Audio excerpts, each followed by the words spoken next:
Hey guys, Ryan from Spyker Workshop, and I want to start this video off with apologizing for any issues that people have had with the transmissions in the Spyker Cat 1X. And I have developed a third generation transmission that will address all of the issues that people have been having. And it's kind of a mixture of the very first generation and mixed with a bunch of new changes to it. So the most notable change is that the pulleys have the bearings pushed into the pulley this time, instead of riding externally in the transmission wall itself. That's how the original first generation was, and the reason I went away from that is because it was difficult to get the bearings in the wall, because you had overhanging plastic that needed support material cleaned up. But with this method, all you do is drill straight through with a 4mm drill bit, and then on the inside there's a little bit of plastic which rides on the inner race of the bearing to keep it away from the wall, which was the issue on the second generation one. The pulleys could ride too close to the wall, and there was all sorts of other issues that people were having. It was mainly due to the drive shaft setup, but this way, with the new style, one end is countersunk, and it uses a 4mm flathead screw like this, with a lock nut on the other side. And then when that's in there, in the bearings, there's no way for the shaft to back out. And it's also better that the shaft doesn't need to spin like the previous one. So, you know, the bearings in the pulley fix a lot of the issues. And then another issue that there was on the old transmission is that I was using M5 lock nuts on these, and sometimes they would back out, or they would free spin in here, which was kind of a nightmare, because then you'd have to take apart the whole hull to get at them. So for the third generation here, I went to just normal nuts that are not locking, and I have assembled the other side already, and it works just as well as a lock nut, because that screw is buried back in here. It's not going to free spin out on its own, at least from what I've seen in testing here. And then that should prevent, you know, the nut from spinning, because when you have a nut without a locking ring on it, you know, you can turn it so much easier. Like, there's no way that that's going to back out or spin loose in there. And then the third generation shares some design aspects of the second generation, where it uses this front part to hold the transmission from rocking side to side and moving up and down. And there's only a single screw up from underneath the hull here, and that screw's job is just to keep the back end, you know, from moving around. But this bolt that runs through here is still the main tensioning for the final drive.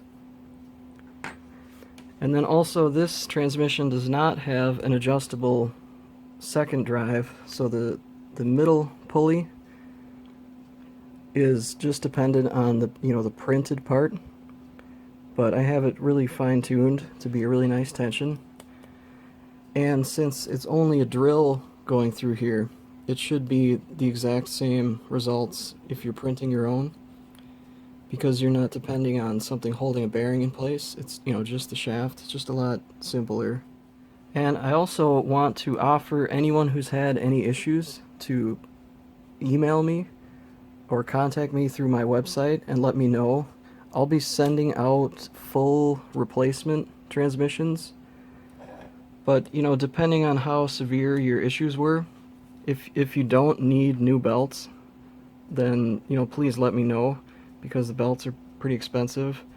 But if you ruined your belts just from the errors on the transmission, then, you know, let me know and I'll send new belts and stuff with. But I'll send the pulleys and the printed parts and the new hardware that it uses, and the bearings also. And then this transmission will become the new stock transmission that's included in all future Spyker 1X mini cats. So to start assembling, I'll show you just one half because the other side's very similar, it's just flipped. So first thing is to get the nut in this part, and then this part has a right and left. And one side has like a 45-degree angle on it right here. That will face down. So then you need to line up, one side has 2 holes and one side has 1. You want the 2 holes to be lined up with this part, like this. And then I'll use 2 flathead number 4 by 1/2 inch. And once that is screwed on, then the other side, this particular one takes the shorter motor mount, but the other side has a longer plate. But this will go like this here. You'll have like a gap right here. This is how it should look. And then I'll use the normal pan head number 4 by 1/2 inch screws, 4 of them here. And then when that is screwed in, we're ready to put in the pulleys and the belts.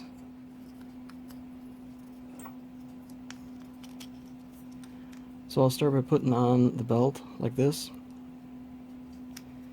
And then on this side, this one goes like that, and this one like this. And it's a little challenging to keep them together as you put it in. So the smaller tooth belt will go facing the motor mount, and then it will drop in like this. I also forgot to mention, with the kit I'll include a new sheet of the new drill guides, or you can get it from the STL file update or on my website. But yeah, you'll have to drill everything out just like all my other products. And then I'll line up the bearings and put those screws in. And then for this side, you're going to need to pull a little bit to kind of get it, because it has just a little bit of tension on it. And then I'm going to put the nuts on the back side, but don't tighten them so it's like squeezing the transmission. Just tighten it so it's up to the wall, touching it. And here I have it screwed together. So you should be able to spin them still. You know, it's not too tight, it's just tight enough.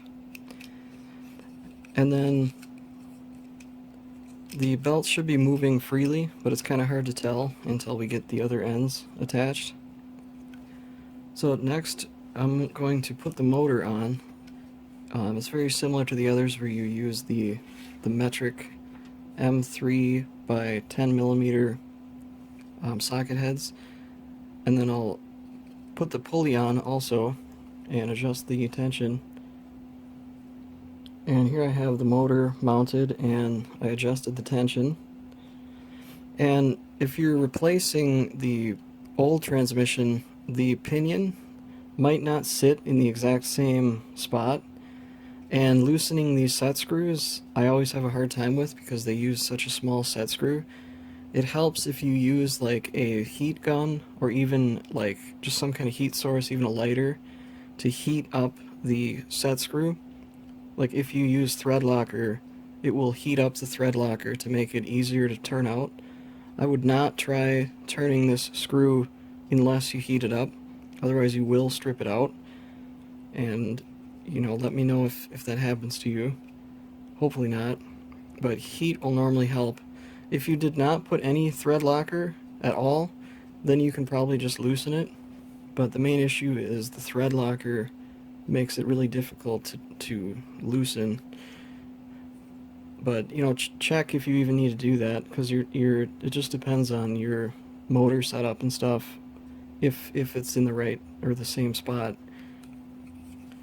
But then you should be able to freely spin the transmission like this. And then next step is to actually put it in the hull. So it's very similar to the other transmissions, where this gets preloaded in first, and then you drop the hull in slowly, or the transmission. make sure all the stuff's out of the way. And then I'll use just like a flathead to push that gear down. And then our sprocket assembly, we're trying to find the hex in there, which this time was pretty easy.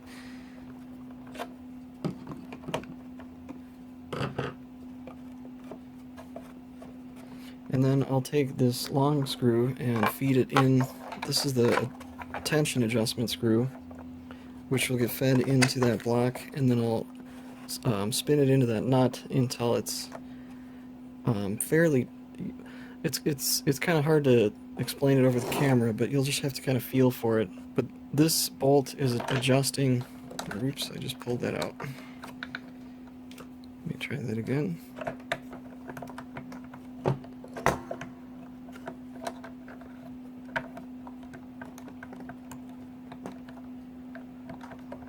Yeah, I got lucky the first time apparently.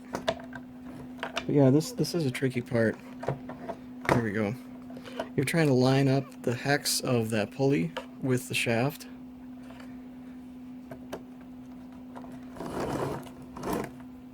But yeah, to adjust the tension, when you spin this bolt, this belt will start to become tight, the very first belt here. And you just gotta kind of get a feel for it. If it's too tight, it'll be really hard to spin. And if it's too loose, like it is now, you'll see the belt flex like that. So, you know, kind of in the middle is where you want it. And then once that is tensioned, we'll use a screw from the underside here. It's a number 6 by 3/4 inch with a number 6 washer. And that, don't screw this in until you're done adjusting the belt tension. Once you have it set, screw this in to hold the transmission from like wiggling around. And then also this plate will be screwed in here, and I'm gonna make them. Oh, sorry, this plate will be screwed in here, and I'm gonna make them slightly longer on the actual final ones. And then this gets screwed in with the number 4 by 1/2 inch. So here I have the transmission installed, and everything should be able to move pretty easily like this.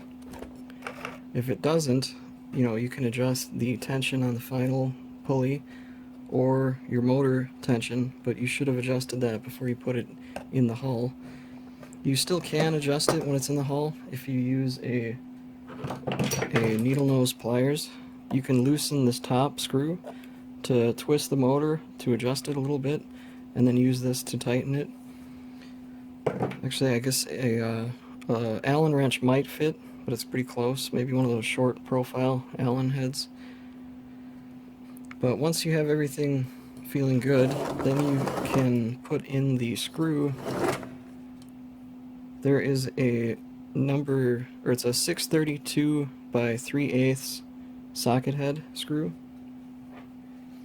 And this one will go in this little access hole here. And then the easy way is just to spin the sprocket while you're holding it in place. And this is putting, this is making it so that the drive shaft can't fall out. It's tightening onto the back side of that pulley. Doesn't have to be too tight, but tight enough to make it not fall off. And then if you were following along on a new build, you can go back to the previous video you were watching to pick up where it left off. You know, skip ahead after the very first transmission. And then if you're putting in a replacement, everything should be ready to go. So I'll power it on and see what it looks like here. So here I have it powered on. And I would test the transmission out before you put the tracks on, just to make sure everything's aligned right. This, by the way, is running on a 3-cell LiPo on 4,000 kV brushless motors, so it's like really probably way more RPM than I should be putting through these transmissions, but it works fine. it will easily handle the stock brushed motor for if you're, using it as a snowblower. But this is my, if you haven't seen my other videos, this is my Rally Cat, which is just meant for pure speed. Like, I would never hook up a snowblower to this thing, it's just too fast. But here is a speed test of it.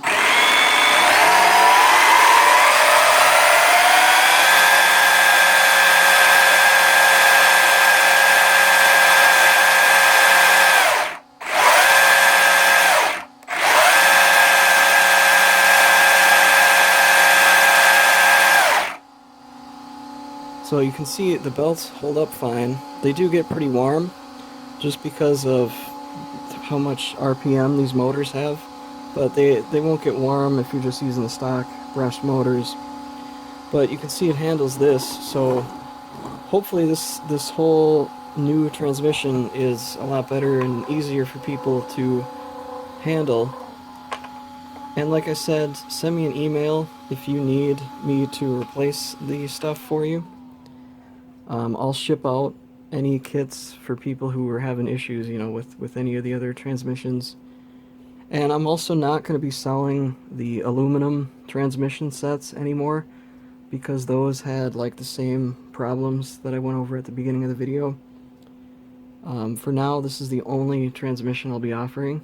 At the end of this video, I'll have a clip of this running around outside. We don't have any snow anymore, but it should still be a good test of it. So here I am with the new transmission, and let's see how it handles. There is no snow out. Actually, there's a very small amount of snow remaining. But let's see how this thing can handle grass.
So yeah, the belt and the transmission seems to be holding up fine. It is warm, but nothing has broken yet, which is sweet. This is a lot of RPM and power going through this thing. So yeah, leave some comments and stuff and let me know what you guys think in the video. And thanks for watching.